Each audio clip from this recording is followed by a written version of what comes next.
E aí, tudo certo? Aqui é a Joyce. Esse é mais um episódio da série Inteligência Suprema. Portanto, se é uma série, o que você tem que fazer? Ir lá e assistir o episódio anterior antes de prosseguir com esse. Porque nesse eu vou te mostrar como você pode começar a aprender qualquer assunto novo do absoluto zero, mesmo estudando completamente sozinho. E para começar, entenda primeiro o significado de educação. Educação nada mais é do que o conjunto de conhecimentos ou habilidades ensinados e aprendidos. Não importa quem está ensinando, não importa quem está aprendendo, não importa onde esse aprendizado, esse ensino esteja ocorrendo, se é na praça, no seu quintal, na sala de aula. Não importa quem que está participando dessa relação ensino-aprendizado, se é seu pai que está te ensinando, seu professor, seu primo, seu vizinho. Desde que esteja ocorrendo essa relação ensino-aprendizado, a gente tem a educação. É por isso que falar de autodidatismo precisa considerar que, na realidade, não consiste em aprender totalmente sozinho. Porque mesmo que você me fale, eu aprendi sem professor, mas você usou um livro, alguém escreveu aquele livro. Então não foi totalmente sozinho, precisou de um ser humano ali compartilhando o conhecimento para que você conseguisse adquirir ele.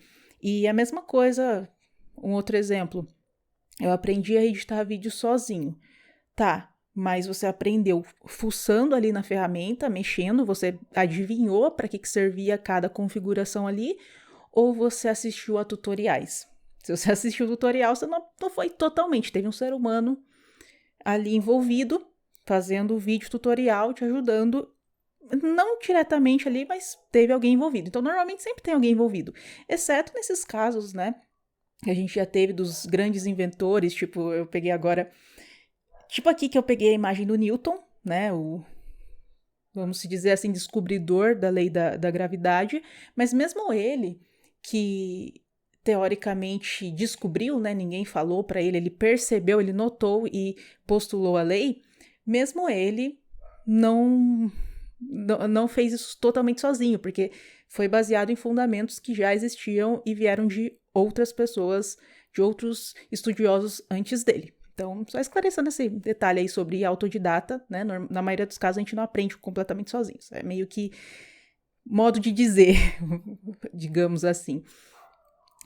E falando dessa relação ensino-aprendizado, que é a educação, a gente tem dois tipos de ensino-aprendizado. A gente tem o linear e o não linear. O linear, ele consiste em um conteúdo que ele é apresentado de forma estruturada. Então, você tem uma ordem sequencial. Esse estudo normalmente é conduzido por algum especialista e o ensino ocorre progressivamente, do nível mais básico para o mais avançado. Isso é bem comum na educação formal, né? Escola, que você tem lá cada série e vai progredindo. Então, é o quê? É progressivo, é conduzido, porque tem um tutor ali, um professor, a ordem é sequencial e o conteúdo é estruturado. Livros também, né? Então, qualquer tipo de curso e livros, eles se encaixam mais nesse tipo de ensino-aprendizado, que é o linear. Enquanto que o ensino-aprendizado não linear, nesse caso, o conteúdo ele é disperso e a ordem dessas informações, ela é espontânea. O estudo autônomo, você não tem alguém guiando, um especialista exatamente te dando passo a passo, assim, no sentido de ter uma estrutura pronta, né? E porque o ensino ele é sob demanda. Você procura quando precisa. Não é que você começou ali um curso que está com o objetivo final de dominar os fundamentos e tudo mais. Não, você, eu preciso saber como que eu executo essa fórmula em específico no Excel. Aí você vai lá e procura o tutorial. Isso pode ser um tutorial em vídeo, um artigo de blog. Você vai lá, só pesquisou, achou o que você precisava e acabou ali. Então, ensino sob demanda e, por ser assim, ser mais livre, ele está relacionado à educação informal, que você tem ali com experiências cotidianas. Às vezes até no seu trabalho, um colega seu, você precisa saber de alguma coisa, ele sabe, você não, ele vai lá e te dá um toque e pronto. Essa é a relação ensino-aprendizado não linear. E aí você me pergunta, mas qual que é a melhor forma de ter uma boa educação? Qual seria a melhor educação? Mais linear ou não linear? Mais livre, assim? E para responder isso, a gente precisa considerar 2 fatos incontestáveis. O primeiro dele é que a realidade, o mundo real, os acontecimentos, os eventos, eles são desordenados. E eles não são preto no branco. Eles normalmente são complexos e também imprevisíveis. Nem sempre vai acontecer da mesma forma, não tem como você saber. É tudo muito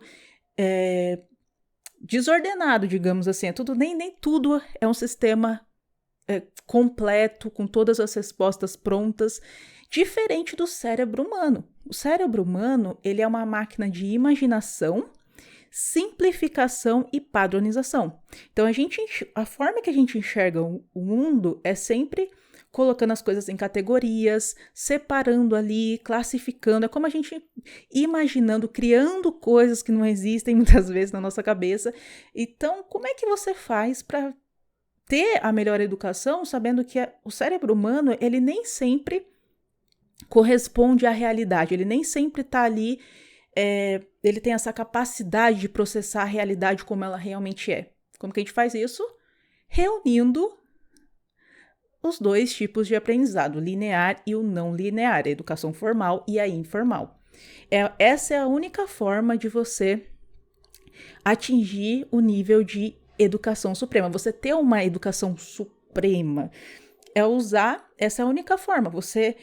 Porque usar um cérebro simplificador em um mundo complexo exige flexibilidade.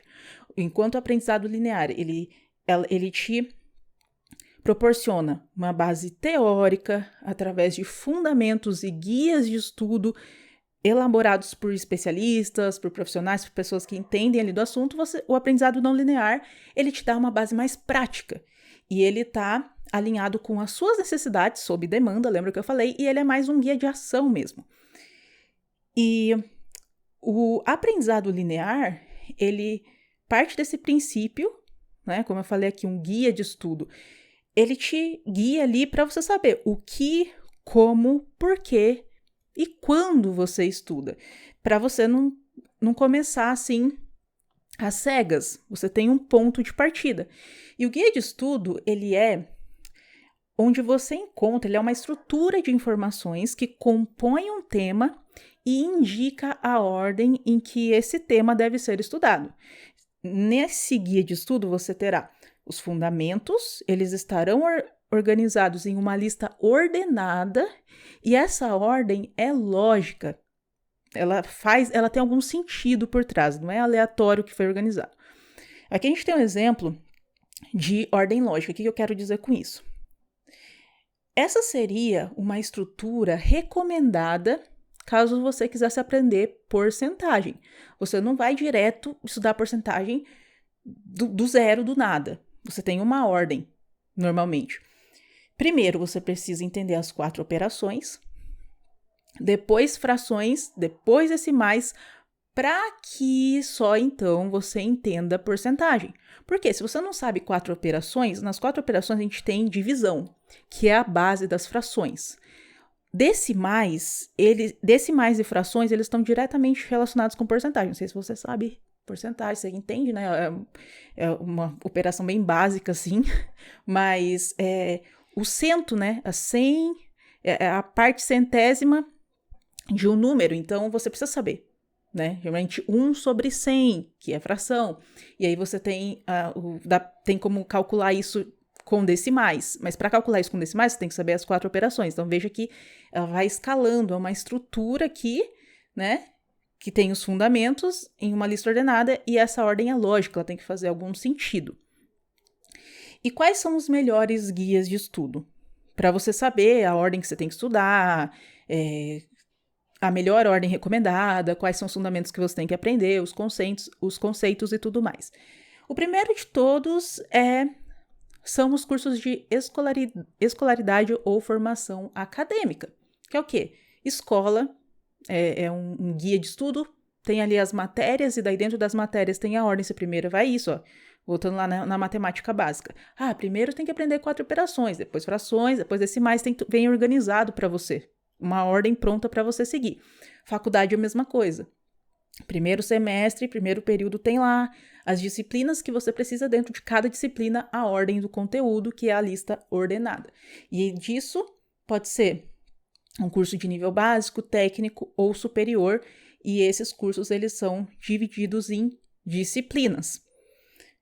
O próximo guia de estudo que você pode usar, e aqui eu falei desse guia de estudo de cursos de escolaridade ou formação acadêmica, porque é para isso, no final das contas, que a faculdade serve. Tem muita gente que não sabe, mas a faculdade ela chega para te mostrar o que você precisa aprender. E eles organizam isso exatamente, você tem que saber disso para que você se torne um profissional disso, entendeu? Então, mesmo que você não vá fazer faculdade, você tem interesse você tem interesse em filosofia, mas você não quer fazer faculdade de filosofia, você pode pegar a grade e começar a estudar do zero usando a grade, porque ele já tá te falando ali o que você tem que aprender. Isso é um guia de estudo, literalmente. E aqui falando de cursos livres ou treinamentos, também são guias de estudo. E nesse caso, eles são divididos em módulos, a mesma lógica. Tá ali o título dos módulos é o que você tem que aprender. E ali eles estão ordenados também de forma lógica. Tem um sentido ali que o especialista organizou. Você vai meio que escalando, né, progressivamente. E cursos livres, eles nem sempre são feitos com intenção profissional, às vezes é hobby, interesse pessoal, curiosidade. Eu listei aqui costura, né, curso de costura, violão, idiomas, são alguns exemplos. E um outro guia de estudo que eu até colocaria no topo, assim, ele é o número 1, ao meu ver, são os livros. Especialmente livros acadêmicos mesmo, né, livros técnicos. São publicações de não ficção com informações divididas em seções, capítulos, né? Dividido em partes ali que também tem os títulos, e aí você usa esses capítulos, porque eles estão organizados dessa forma, são baseados em uma lógica, não é aleatório, então você segue ali, conforme os títulos, você vai, né, progredindo. É uma excelente forma de você aprender um assunto do zero, porque ele te dá ali, o que você tem que estudar. Nesse caso aqui, a gente tem um sumário, né, um índice que, se eu não me engano, é sobre arquitetura de computadores. Então, você já vê ali histórico, você vai vendo, primeiro eu vou entender o que é memória, depois eu vou entender o que é processador, algoritmo, tal. Você vai seguindo ali o fluxo e você pode perfeitamente aprender isso sozinho. Mesmo que você não quiser ler esse livro em específico apenas, você pode usar esse sumário para saber o que pesquisar. É isso que eu quero que vocês entendam. É assim que eu quero que vocês vejam os guias de estudo, como o que eles realmente são, que são guias para você estudar. E trazendo tudo isso para o aprendizado não linear, esses dois tipos de educação, né, mais formal e mais informal, linear e não linear, elas têm que ser usadas em conjunto, como eu disse. Então, o que você vai fazer? Você precisa ir além dos guias de estudo. Você precisa fomentar ali uma certa curiosidade. Viu uma coisa que não tem a resposta, ou que você nunca ouviu falar? Vai atrás, vai pesquisar, o Google tá aí para quê? E ser autônomo, saber pensar por conta própria, parar de ficar tudo querendo mastigado. Isso é uma coisa péssima. Tudo tem que perguntar para alguém. Para um pouco, tenta pensar primeiro antes de perguntar para alguém. Tenta ler de novo para ver se você entendeu. Tenta pesquisar sozinho, sabe? É assim que você aprende a pensar. E tenha experiências, participe de diferentes projetos, faça ali, se você está fazendo uma faculdade, participe, tem um grupo de não sei o quê, grupo de literatura, participa dos grupos. Hoje a gente vai ficar uma aula a mais para conversar sobre tal coisa, participa. Grupo online também participa, porque é nas experiências que você coloca em prática o que aprendeu. E também é importante você se colocar em situações de desconforto, porque é através dos desafios que você desenvolve e que você aprimora suas habilidades. Se você ficar sempre na mesma, eu me sinto confortável com isso, você não está aprendendo, você não está crescendo. Você aprende conforme você vai se desafiando. Eu não sabia isso ontem, mas eu fiquei tentando, era desafiador, hoje já é fácil para mim. Certo? Então, usar os dois juntos para concluir esse episódio, sem mais delongas. Você tá aí com uma educação limitada, né, que é normalmente aquela mentalidade de escola, de faculdade, só faz ali, fica lá o tempo inteiro atrás de ajuda de alguém, não pensa tal, é que ela é linear. Você tem ali, só segue o fluxo, não pensa por conta própria, só que daí você dá de cara com o mundo real. E o mundo real, ele é cheio de o quê? Composto do quê? De eventos desordenados, aleatórios, não tem sentimentos, a natureza vai como bem entende. E aí, daí, do mundo real, vem a necessidade de você ter uma certa flexibilidade. E é desenvolvendo essa flexibilidade com a educação informal, com o ensino-aprendizado não linear, que você finalmente atinge o nível do quê? De educação suprema. E para finalizar, eu te trago um desafio prático, simples, básico, que é você comentar abaixo desse episódio, compartilhando 2 experiências de aprendizagem que você tenha, uma linear e uma não linear. Pode ser que você está tendo no momento, ou que você já teve. E como exemplo, sei lá, um exemplo de experiência linear poderia ser graduação em medicina. Essa é uma, né? Educação linear, pode ser, se você não fez faculdade, pode ser... Pensa, né? Não vou ficar te dando a resposta aqui, porque é um desafio, né? E experiência não linear, edição de imagens, que eu tinha falado, né? Sob demanda e tudo mais, para ver se você entendeu. Espero que você tenha entendido e fica ligado aí. Se gostou, deixa o like. Não é inscrito, inscreva-se. É inscrito, ative as notificações para não perder os próximos episódios.